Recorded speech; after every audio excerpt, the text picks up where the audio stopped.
We came here with one idea in mind of where we wanted to go as far as real estate, and listening to all the different people that were on the panel and all the different avenues that you can go down and just all of the information, it opened my mind up to a lot of different things that we could do. Whether you have no money, no credit, no matter what state you live in, whether it's California, New York, a market that does not fit your needs, you can do anything as a real estate investor.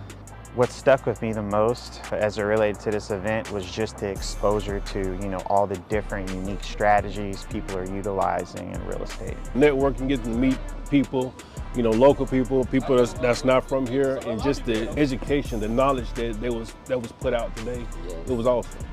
I feel like this event was well worth the investment. I feel like it was worth a lot more than what we came here for. Yeah. Ran my credit card automatically. I mean, when you said real estate boot camp, it was no doubt. I mean, we can spend $50 at a restaurant, $200 on a pair of J's. Like, we see guys wearing Balenciaga shirts. Like, no, yeah, swipe my card instantly. Cool, yeah, absolutely, without a doubt. Without execution, it's just entertainment. So the knowledge is here. Just got to be willing to go out there and execute.